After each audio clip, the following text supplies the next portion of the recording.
Good evening, South Africa, and compliments of the new year. Welcome to the first Action SA hosted webinar for 2021. My name is Lerato Ngobeni. I am your facilitator for this conversation for this evening. This evening, we are going to be discussing a very important topic, the issue of unemployed medical professionals that includes doctors and nurses who are sitting at home, unengaged in the system at a time when our country and the globe is battling this pandemic called COVID-19, which has seen the whole world run into shambles, health systems being overburdened by patients who are coming in ill because of this pandemic, that the whole entire world was unaware of its dynamics, how it would cost economies across the nation, how it would cost livelihoods of people across the world. And so on this panel this evening, we are going to be discussing this topic together with Mr. Herman Mashaba, who is the president of the newly formed party, Action SA, which was launched last August 2019. Welcome, Mr. Mashaba, to our conversation. Joining Mr. Mashaba will be Dr. Angelique Coetzee, who we are so honored to have as our first webinar expert guest for 2021. Dr. Coetzee is the chairperson, the national chairperson of the South African Medical Association. She is at the cold face of what is happening in our country at the moment. Thank you so very much, Dr. Coetzee, for joining us for this webinar. We do not have much time. The order of proceedings is going to be very simple.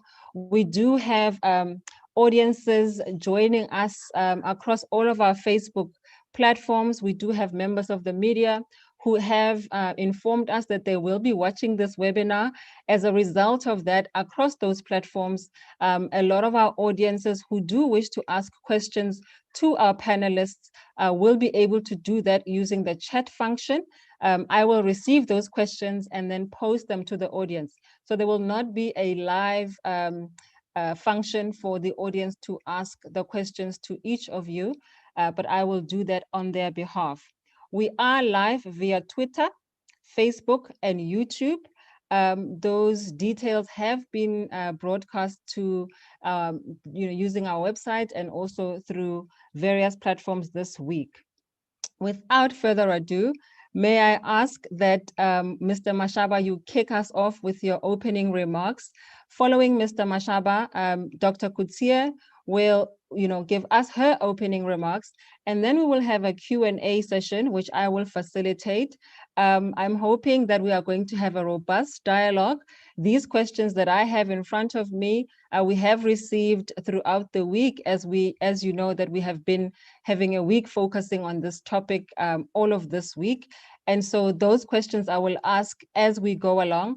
I'm hoping that both of you will have a fruitful discussion with each other, and that the three of us will be able to have the kind of conversation that is going to help South Africans understand where we are, and also just to help us understand the dynamics behind this huge number that we are receiving, that the reports are telling us that we have medical professionals who are not engaged in the system, and yet all of us are aware of the capacity challenges at hospitals that has been experienced so far.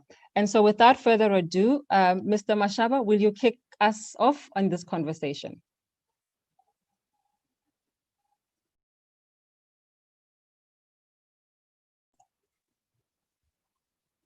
Mr. Mashaba, may I ask that you unmute yourself? The joys of technology, please forgive us for that. Okay, thank you, and thank you, Lerato, and good evening, South Africa, and thank you to all of you for joining us this evening at this very important webinar session. A special word of welcome to Dr. Angelique Coetzee, National Chairperson of the South African Medical Association, or SAMA, for taking the time to join us tonight. Doctor, we truly and deeply appreciate very much your participation. Fellow South Africans, the past year has seen the world deal with an unprecedented pandemic that has seen 91 million people around the world infected with this coronavirus, costing us almost 2 million lives. In South Africa, the cumulative number of cases now tops 1.2 million with almost 34,000 deaths, which is really quite sad. It is easy to talk about these statistics as if they are just numbers, but we must never forget that these numbers represent our fellow human beings and our fellow citizens. Their mothers, their fathers, their brothers, their sisters, family, friends, co-workers, our neighbors.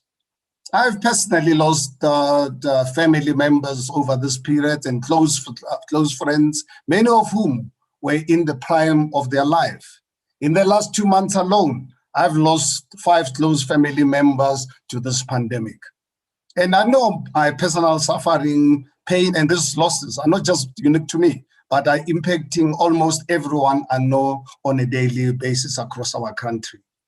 Our thoughts and prayers are with everyone who is battling with this disease, those who have lost their loved ones, and the millions more who are struggling under the economic impact of this pandemic. I would also like to extend a special word of appreciation to our frontline healthcare workers who are fighting these diseases on our behalf. Daily, we see stories of harsh conditions they're expected to endure, often without the resources they need to stay themselves safe. As Action SA, we salute your bravery and thank you for your service to our nation. We have convened this webinar this evening specifically in the light of the harsh conditions being faced by our medical heroes. Recently, the Steve Biko Academic Hospital in Tshwane has been in the news as doctors and nurses shared how they are being overwhelmed by the number of hospitalizations and their feeling of powerlessness to fight this COVID-19 pandemic. This story represents the experience in many hospitals across our country.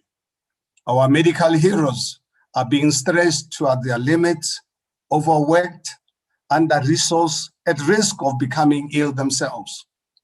While Action SA is the first to recognize that our government did well in the initial response to the pandemic in March last year, acting quickly to lock down the country and flatten the curve, it has become increasingly evident that they did not use this time to adequately prepare our hospitals for the onslaught of cases and second wave that we are experiencing right now. In many ways, our hospitals are no better prepared now than they were in March of last year. Despite this, we have heard hundreds of stories about unemployed medical heroes who are sitting at home, eager to serve their country and assist to fight this pandemic, but not to be appointed by our own government. Meanwhile, the government spent over 400 million rands to bring 217 Cuban doctors to South Africa, with much fanfare. But it is unclear what, if anything, these Cuban doctors have done since their arrival in our country. This, for me, is a colossal waste of resources and taxpayers' money, while trained South African medical professions are sitting at home without jobs.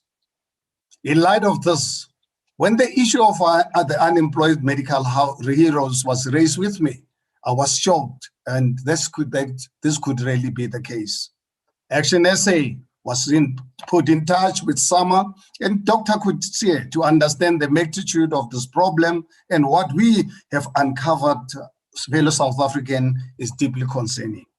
We have since launched the Hire Our Medical Heroes campaign and website, and in just 2 days have received almost 300 submissions from doctors, nurses, and other healthcare practitioners that are sitting at home wanting to work but not being hired to do so. That is why we've launched the campaign to petition the government on their behalf to allow them to work to help us overcome this pandemic called COVID-19. But we need to get the real facts before we engage our government. Thank you to those unemployed medical practitioners who have already done their submission. It is actually for us quite helpful to be dealing with facts rather than just hearsay. Last night, I happened to speak to one of the medical staff in the country about this question of the frozen jobs. And I was told that the government has already started the employment, but employment on a contractual basis. I find it difficult, fellow South Africans, to understand why people are employed on a contractual basis when their services were already required long before this pandemic called COVID-19. They also at the same time being employed by our own government on a contractual basis, exposing them to the most infectious diseases ever known by humankind. So for that reason, I'm really very concerned. We're excited to really look at this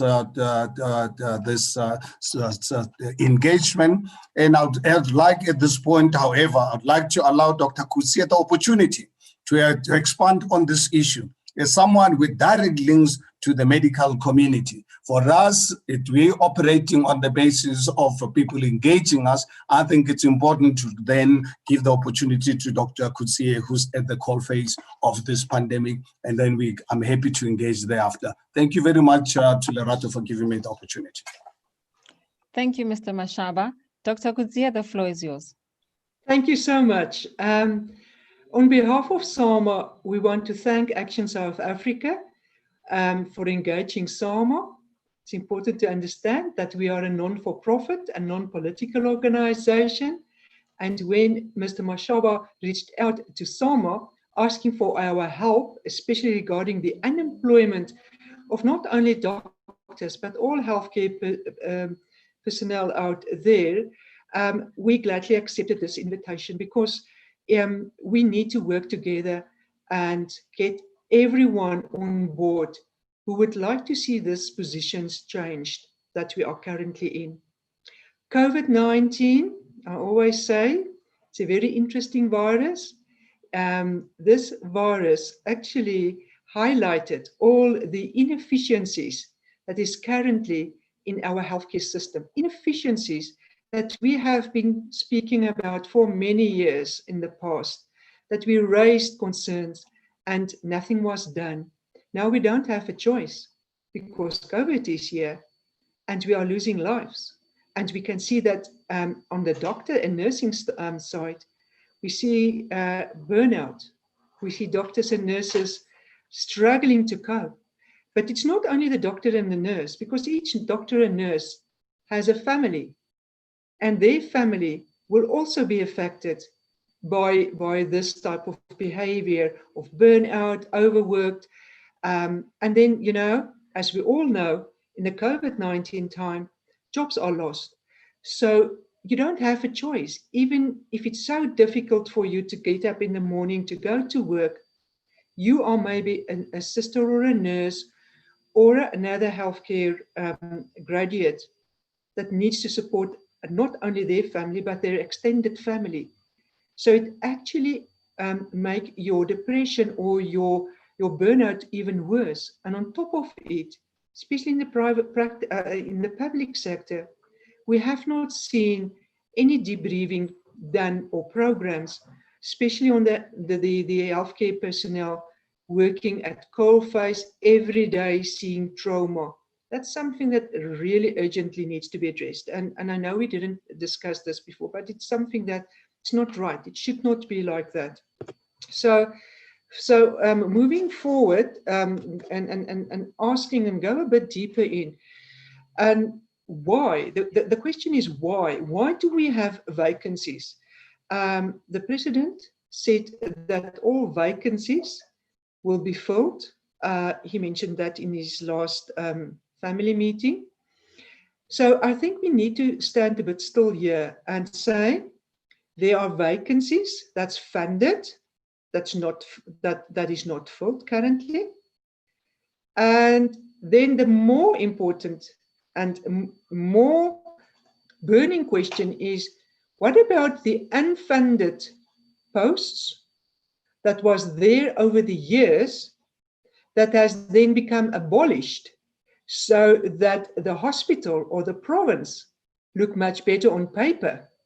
So you rather than abolished it, and then not taking the staffing norms into consideration, but making it artificially looking better.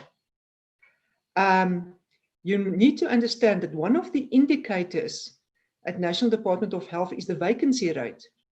So if your vacancy rate is artificially being brought down to a level of 1 to 2% by taking your unfunded posts and abolish them, then you look great on paper. And it seems that there is not a lot of unfunded posts that's been putting a moratorium on. But that's not, it goes much deeper than that. So from SAMA's side, and we would love if Action South Africa can help us here, we would like to ask the National Department of Health to set up a task team so that we go and look at the stats of the past 20 years to see how many posts had become unfunded posts and was then abolished to make, on paper, everything looks much better. That, and then again, what is the current your organogram that you need to have for that specific hospital or clinic? And is that organogram that's supposed to be drafted by National Department of Health, provincial, as well as the various hospitals and clinics, is that in line with what DPSA is doing? Because remember, DPSA approves all new structures. But again, the question is that structure fit for purpose that they are approving? And if we look in the higher post levels, are there enough experienced medical doctors employed in your high level post? And with that, we don't only talk about a doctor that with political connections became employed in a high position. We need doctors with practical experiences. We need to take away whether those posts, the posts that are allocated should be allocated to the person, especially in healthcare, who can do the work, who is the best person for that post, because we need to take healthcare forward. Healthcare is currently really not in a good space, and we're not going to get it right going into NHI if we do not address the HR problems that's there.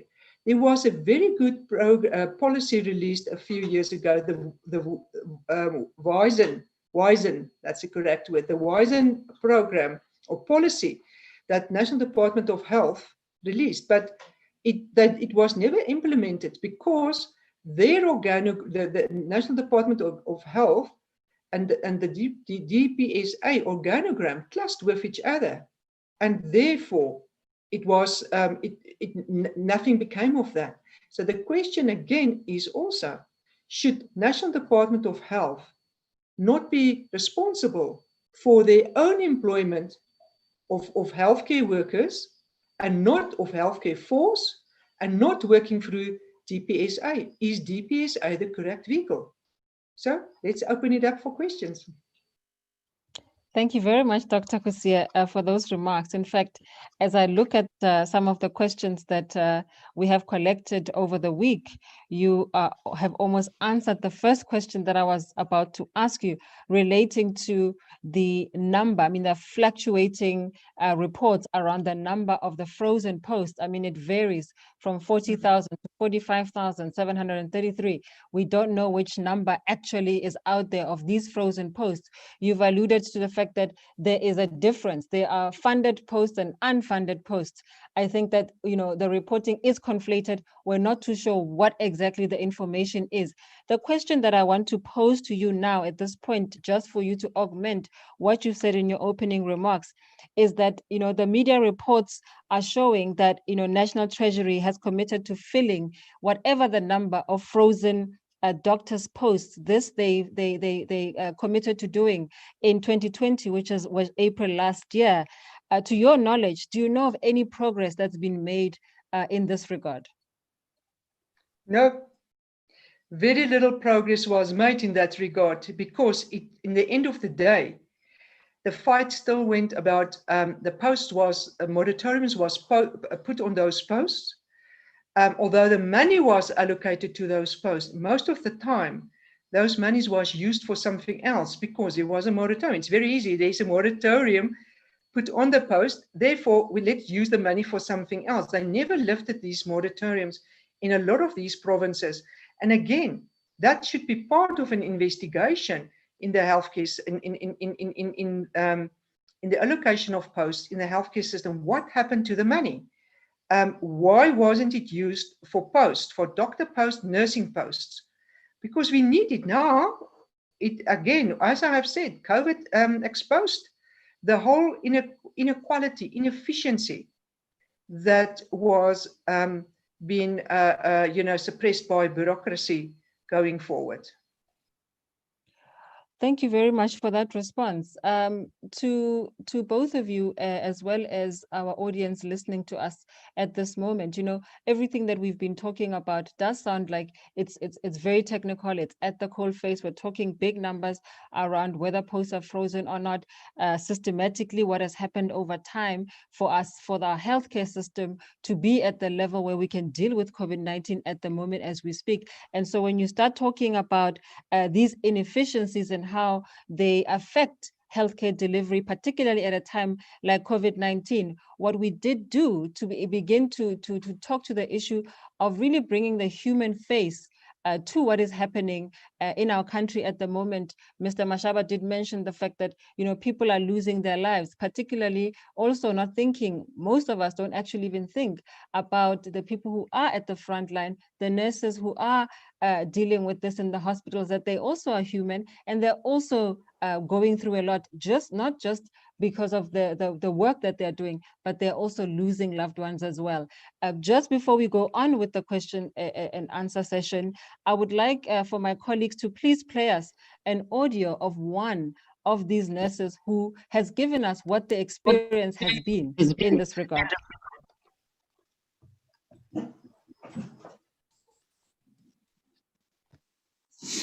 Hello, I'm Sister Mahlatsi, but Mahlatsi is not my real name, obviously.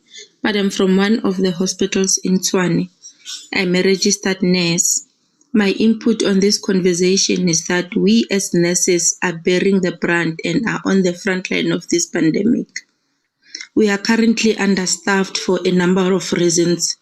Most of our colleagues are getting infected and they have to quarantine from time to time. We have lost most of our colleagues and really the situation is difficult for us. We have not been getting the kind of support that we had hoped we would get from the department. And the pressure to keep things hidden from the public is even bigger. We are put under pressure by the nursing council as well. So there is a number of challenges that we face as nurses on the ground on a daily basis. We are doing our best with what we have and we need a lot of help. We need as much help as we possibly can because we are also human beings. And coping with the kind of carnage that we see every day that the disease has caused is not easy on all of us. It affects us, it affects our families, it affects our private lives, but most importantly, it affects our mental well-being. We cannot continue like this. Thank you very much, colleague, for that audio.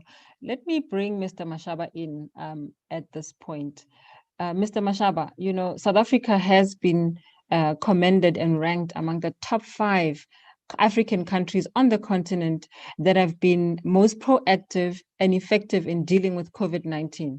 After hearing this audio clip, in your sense, as a political head and political figure, is this accurate in your view?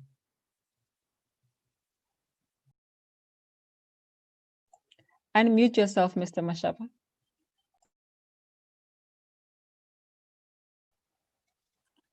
No, thank you, and apologies for not unmuting myself on time.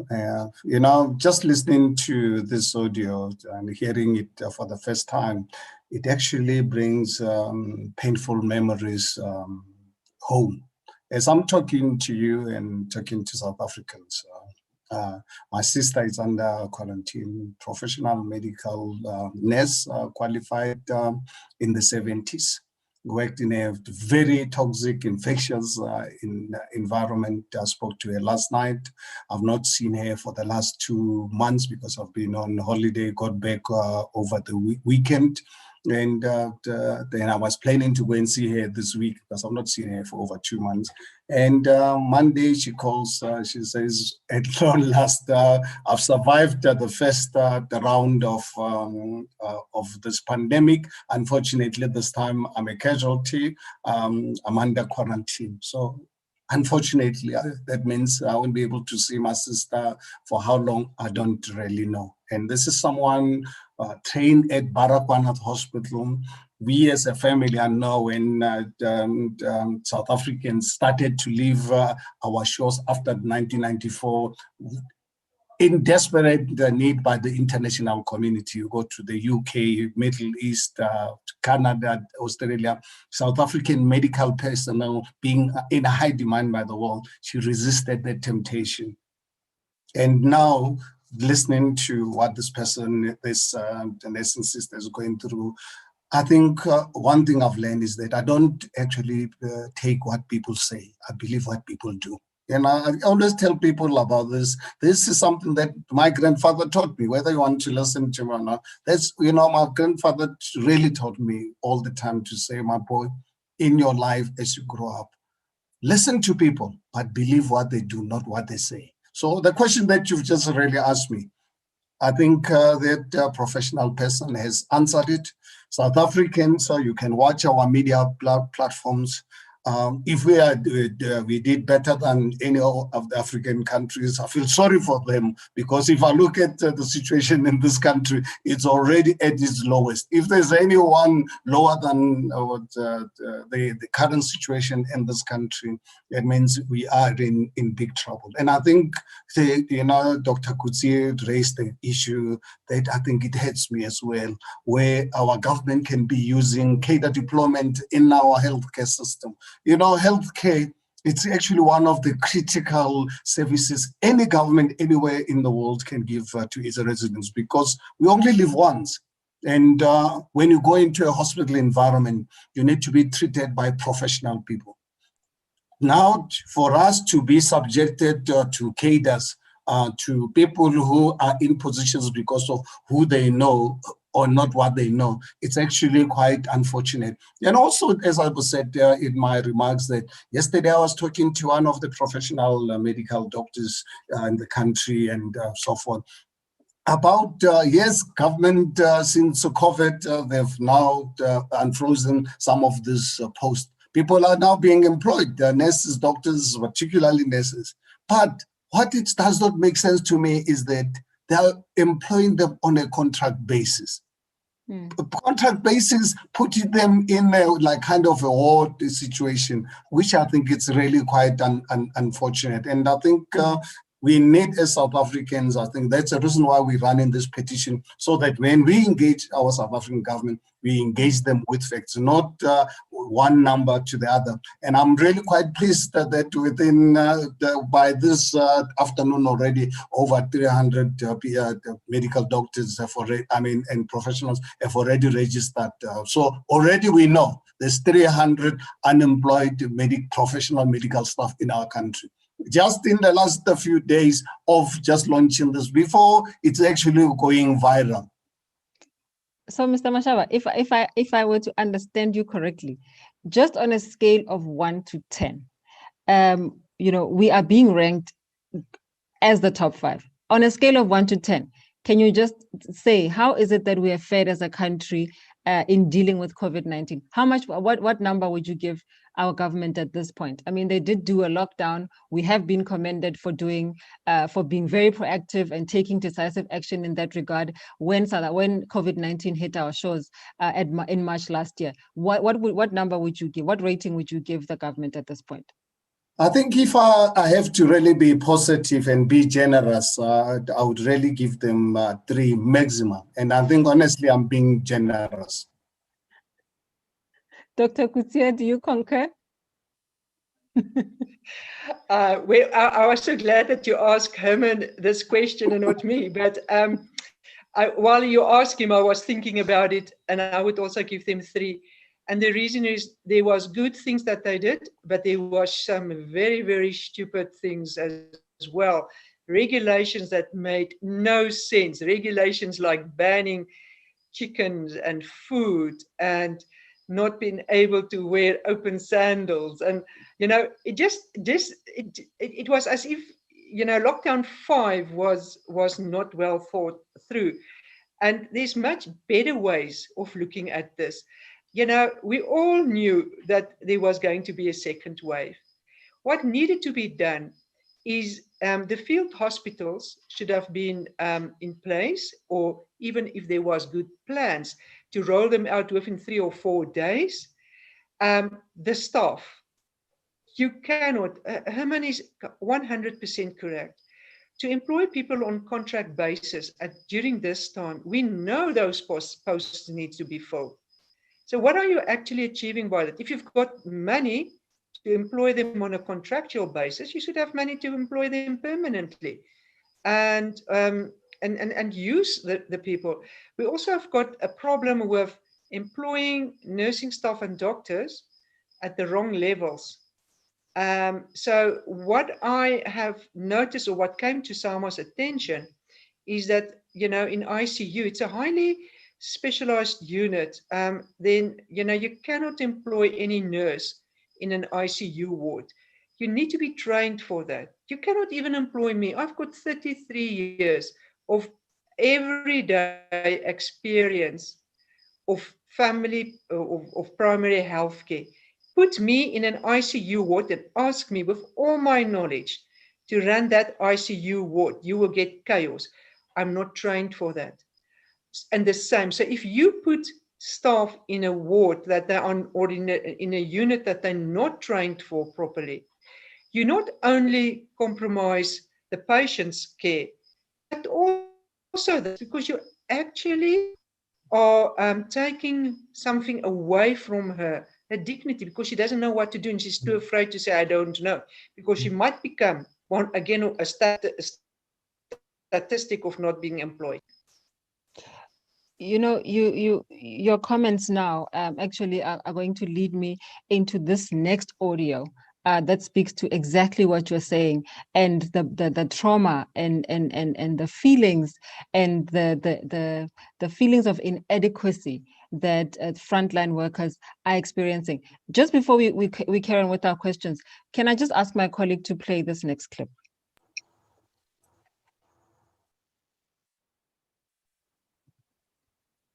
We having shortage of beds in the COVID unit, in which that led us to make each and every department in their own department to have their own COVID unit, because having to transport or transfer all patients in the hospital to one unit, which is COVID unit, is highly impossible in this pandemic or in this peak that we are in it presently now. In by so saying, we are unable to have enough beds by the COVID unit. We don't have ventilators, we don't have oxygen, and oxygens that are in the wall, they're not sufficient because of all the patients, they can't be all in the wall. And by us, so we say that we're using the cylinders. Us using cylinders, they ran out throughout. We order, we replace, but still they're not sufficient. That's why we ended up saying each and every unit in each hospital must have their own COVID unit. Most of our staff members are positive, and majority of them are positive in relation to each and every individual unit is having positive patients. And by so saying, either you have comorbidities or not, but you still have to nurse those patients because they're in your own units, in which it's leading to severe shortage of staff in the unit itself. Attending to point number 4, relation to PPE and reusing of the PPE. All healthcare workers, they're not happy in the fact that we should reuse the PPE. For example, they would issue something like 5 masks that we have to use for the whole month, in which is not fair, because those 5 masks are not sufficient at all. You find that they give you only 1 gown to use for the whole day. It means you go to tea time, you don the glove, you don the PPE, you work. After working, for you to discard it, you don't discard it, but to keep it safe and then go to the time and you come back, then you continue with the same. So you are reinfecting ourselves and reinfecting the patient because we keep on donning and doffing the same PPE that has to be discarded. That is affecting a very huge. Okay, government has tried their level best to ensure that we have sufficient PPE, but the same sufficient PPE, it means it has to be reused. It being reused, we are reinfecting ourselves, and for that, we are really not happy about it. Thank you, colleague, for that. Dr. Coetzee, as I'm listening to this clip, and it's not necessarily talking to what you alluded to, technically being trained to perform functions in particular spaces, what I'm hearing is exactly that from this nurse, that it's so overwhelming to be responsive under high pressures like this, issues of capacity. What is it that we could do really to alleviate this problem that these nurses are experiencing? I mean, the shortage of PPE already is telling us the health disaster that is happening. What is it that could be done to alleviate the issue that you're raising around the fact that people are incorrectly placed to perform these functions within the healthcare system? I think from SAMA's side, it would be prudent to, the first thing, if you can't measure something, it means you can't give any information. So the best thing would be to get a proper working IT system where everything is being traced down the logistic trail. So from where it's been ordered, is it been ordered correctly? What is the sizes? What is the average size of your healthcare worker? How many sizes of whatever you need? What stock do you have? How much oxygen is being used? If you can measure this on a daily basis on an electronic health platform, not afraid to tell the truth. We have this tendency to think if we do not say that there's not enough gowns or not enough masks or not running water, if we don't tell about it, then it's not a problem. I don't know where this is coming from. And we need to stop that behavior because you're not doing anyone a favor. And then in the end of the day, when there's a crisis, the National Department of Health, and they also do quite a lot of good work. It's not everything that National Department of Health is doing that is wrong. We need to be fair. They're also trying their utmost best. But in the end, it goes back to them. And where is the problem actually lying? The problem is lying at provincial level. The premier of each and every province needs to be taken to task about what is happening. It's the MEC and the premier. They are responsible. We had the MEC of KwaZulu-Natal. Since middle of December, SAMA was been saying, and I was one of the people that said, there's a problem in KwaZulu-Natal. There's a lack of staff, there's a lack of oxygen, blah, blah, blah. We said all of that. We were told by more than once by the MEC, we don't know what we are talking about. And we are trying to cause havoc, and we are trying to get panic under the people. We said it's not true. We need to tell the people the truth. So don't tell us that we're wrong. The premier also said about a week or two ago, Gauteng is ready for this. We were laughing. Gauteng is not ready. There's no province, there's no hospital in the whole world that is actually ready for COVID-19. So what on earth make you think that Gauteng will be ready for it? Just admit it so that we can all work together, but don't try to put it under the carpet. So transparency is a big issue. There's so much to talk about. I cannot believe where the time has gone. We literally have about 20 minutes left. The next question I want to tackle, the whole point of this conversation is to talk about these issues of capacity. You already know they are there. We already know that, there are medical professionals who are not engaged by the system.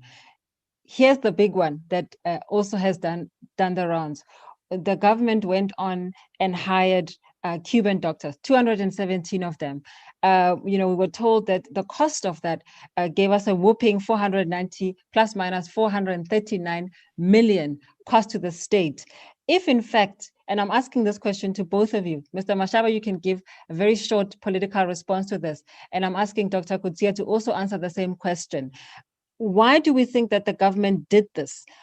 If in fact we do have capacity, and I'm not talking about here, and if you can give it to me, Dr. Coetzee, perhaps you'll tell us if this was in critical skills.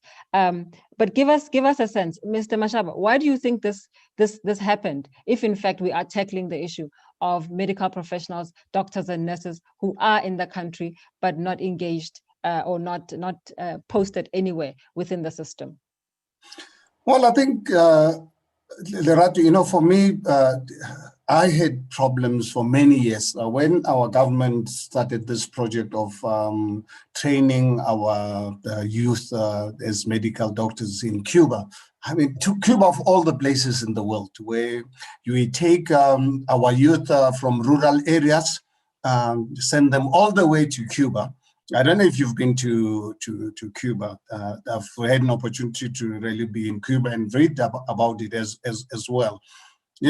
Our kids, when they go to Cuba, the first year, they spend on learning Spanish because their teaching happens in Spanish. So the first year of their training is already wasted because they've got to really learn the language. And then from there, then you go into medical training. And if you look at the training that's happening in Cuba and South Africa, it's costing us much. It's costing us much more to train someone in Cuba than here in South Africa. And South African medical profession are sought after by the world.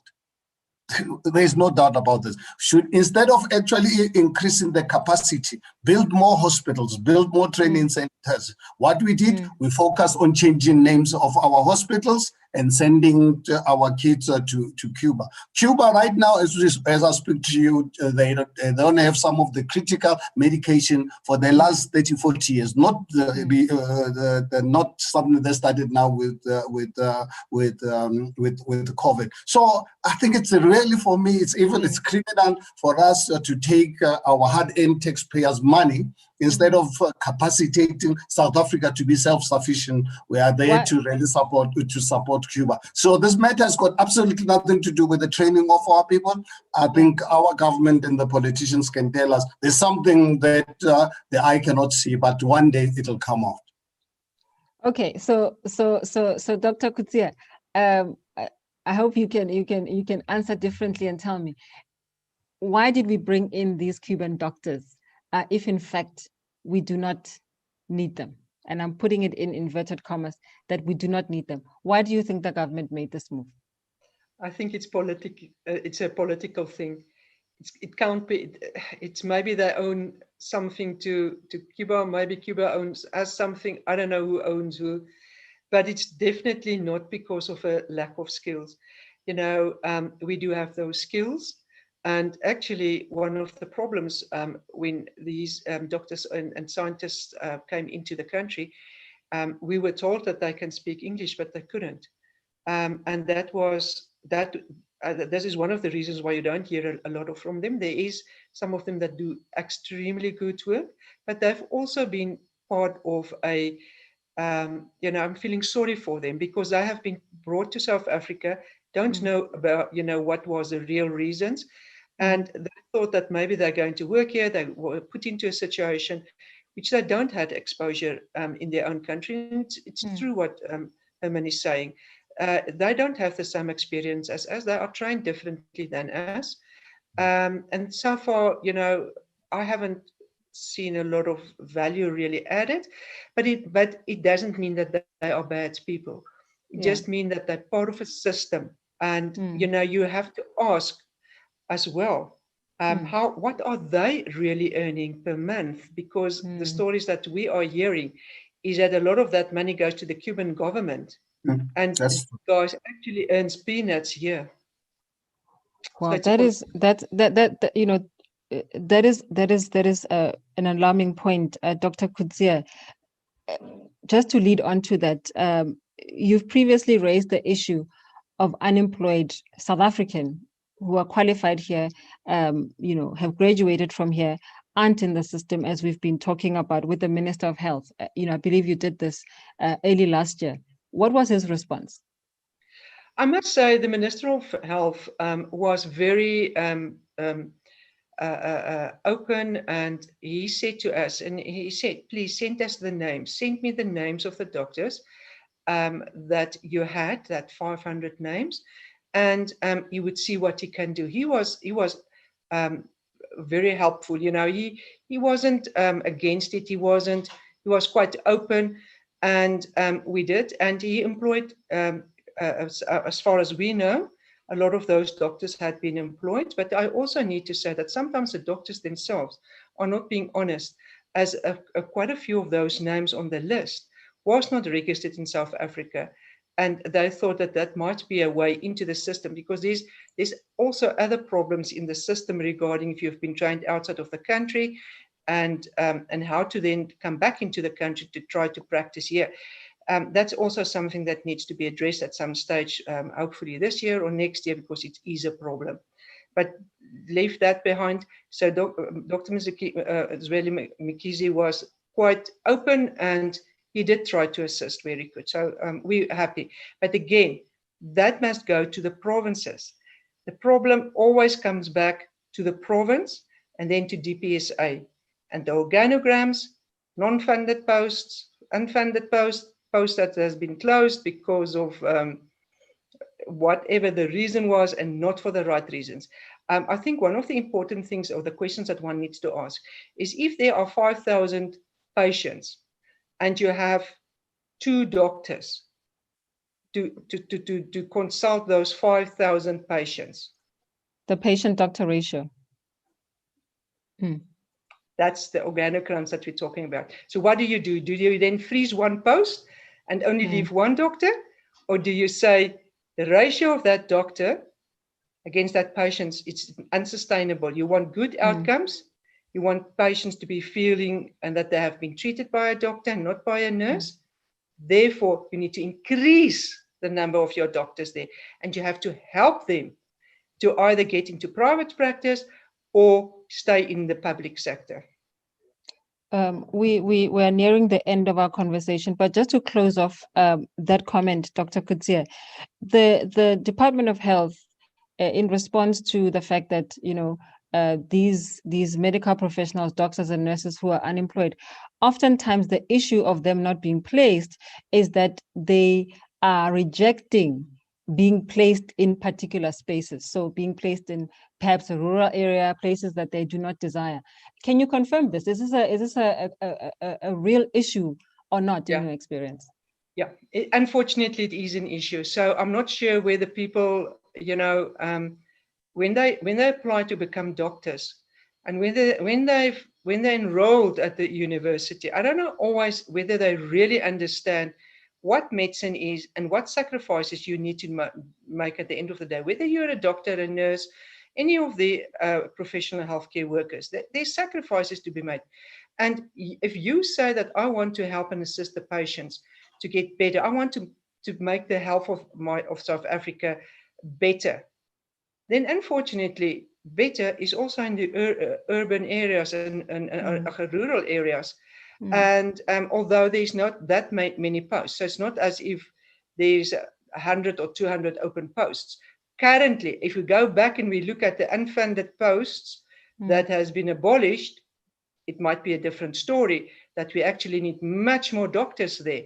But then one of the other reasons is I don't want to go and work in a rural area. There's no electricity. There's a lack of stock, poor housing. Where does my child go to school? So there's a lot of other things that also need to be addressed. Thank you very much for that response. My second last question, and we're in the last leg now of our conversation. It has been a really good one. Dr. Mashaba. I have since graduated. We are in the medical world. Everybody is a doctor. You know, I would love to be called Dr. Lerato. You know, we've spoken a lot about COVID and the burden and the strain on primary health care in South Africa, not just here, but also globally. Mr. Mashaba, I'm asking you this question leading back to the very first question that I asked you. What do you believe, in very, very briefly, what do you believe is the one thing that the South African government could have done differently or better to improve access to urgent healthcare, particularly in dealing with the second wave of the pandemic and increasing infections? I ask you this question, and while he answers, Dr. Coetzee, please also prepare your response to the same question. I think let me just remind South Africans about the announcement by the president just at the beginning of COVID, where he mentioned a figure of 500 billion rands allocated towards this intervention. If we had used this money to capacitate our hospitals, use this money to employ on a permanent basis our medical professionals, buy the necessary equipment that we require. We're sitting in this country with abundant factories, literally brand new, that we could have turned into hospitals. There was no need to even really build new hospitals if we knew that this was coming, because we knew it was coming. In fact, the government exaggerated on the extent of this problem. You remember at one stage, Gauteng even had to engage on digging 1 million graves. You know, that's how far they were scaring us, and we thought, guys, all of us, we are gone. So they knew there was going to be a pandemic. Instead, what they did, instead of capacitating our medical facilities, they decided to build to dig graves. And what happened to corruption? They took corruption of our country to another level, which is really very unfortunate. If we had used this money, and I remember the night when the president spoke to us, the following day, issued a press statement. You can look at that statement where I commended the president for this 500 billion. But I said, Mr. President, you are aware of the highness around you. Please ensure that you get forensic investigators to assist you in the procurement space. Unfortunately, that was ignored. And a few weeks later, we started seeing issues coming out even from the president's office. Okay, so you're in short, you would have redirected that stimulus package towards augmenting, primary healthcare and the provision thereof. Thank you very much for that response, Mr. Mashaba. Dr. Coetzee, what is the one thing that the government could have done better to respond to COVID-19? Well, getting the politicians out of healthcare and let the doctors who work at ground level and coalface level do what we know what is the best, and listen to us, and not trying to make political decisions on matters that they don't really understand, although they are in those positions, although they have been employed in positions. But it's precisely of those positions that we are sitting where we are. There are good people out there. There are good Black doctors. There are good white doctors. There are good Indian doctors. There are good colored doctors. There are really good doctors, and they will gladly give their knowledge to help and assist this country. This is what a doctor is, a fool. If he can help someone, he will help them. Doesn't matter. So they should have used those expertise, stop corruption, and that's it. And just start all over. We know there's no good answer. None of us expected National Department of Health of this government to have all the answers or to be the experts. But there come a time that you need to listen. And I think that's a problem. Thank you very much. Mr. Mashaba, final question to you, and you have exactly 1 minute. You have launched this week, this platform, Hire Our Medical Heroes. People can go onto the website, hiremedicalheroes.co.za in response to the call from unemployed medical professionals. What are you hoping to achieve with this platform? Can you give us some of the numbers? What is the number? You alluded to it earlier. Can you remind us what the number is of submissions to date? And what are you going to do with this information? Well, I think it's really too early because obviously we launched the program on Sunday. So I can tell you right now, perhaps only less than 5% of the doctors are aware about this program. So it'll need time for us to market it before we can say we've got the right numbers. But for me, already by this afternoon, having over 300, we've already got more than what the Cuban number that really came into in the country. Obviously, we still have to analyze because it's not all of them are doctors, we're nurses and other medical professions. So I think, for us, we will monitor this very closely to make sure that we market this as much as possible. We're asking and pleading all South Africans, please, if you know of a medical doctor or anyone in a medical profession who's unemployed, to please give us the details, because we want, when we engage government, we must engage the government in total good faith, but we need to really have the facts, not to really have throwing around numbers. So I think for me, I would really encourage, and I'll talk to my team at Action SA, let's run this program until end of January, and whatever numbers that are there, then we can then engage them with government to see how quickly those people can really be employed. And if they're not be employed, tell us why when our people are dying in hospitals. Thank you very much, Mr. Mashaba. I will take that as also your closing remarks for this segment. Dr. Coetzee, can I afford you your 1 minute for closing remarks as we end off this very fruitful and wonderful discussion we have had for the past hour? Well, from SAMA's side, again, we would like to thank Mr. Mashaba for taking this initiative in this really well thought campaign. Where we can, we will support, and we would like to work together. So that's the one thing, is to get our doctors and nurses employed. The second thing is, I think there should be a investigation, a committee, government in any case like committees, so it's or task teams, so that we can look at what happened at funded and unfunded posts, and what is the current situation and the current structure needed per hospital, per province, and what is it going to cost us, because there is actually no price on lives. Thank you so very much. Let me thank both of you for availing yourself to have this very important conversation. This is one in a series of conversations and webinars. I mean, we are in the new age now. This is how we're going to be running discussions, given what we are going through globally as a result of COVID. So thank you very much for availing yourselves to all of South Africa to help us, dig into some of these issues that we read about on a daily basis. I want to thank both of you for the work that you do, and also for having been such awesome panel members, and also, just my guests. Thank you so much for that. Thank you so much, South Africa.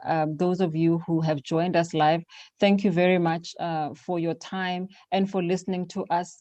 Thank you for the questions and the submissions that you've sent through to us so that we can have this very fruitful conversation. I do want to invite all of you who may know, even on this call, or those who may know of medical professionals who are in need of being recognized and seen, please do inform them of the Higher Medical Heroes website, highermedicalheroes.co.za. Make your submissions and let us know that you exist. Most importantly, we need your practice number or qualification number so that we are clear that we're talking to the right people. And then we will see where this platform is going to take us going forward. Thank you so very much, South Africa. The platform is open. Should you have any queries for us, we are there. You can reach me, Lerato, at actionsa.org.za, or you can log on and reach us at info@actionsa.org.za.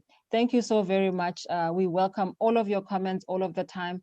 And we also are very pleased and very, all of us who are working in this field and in this work are very inspired by South Africans, and particularly those who are in the front lines for the work that they have done to date. The work that we've got to do to make sure that South Africa works is an immense and one, but we all are geared up because all of us love this country and all of us want to see it work.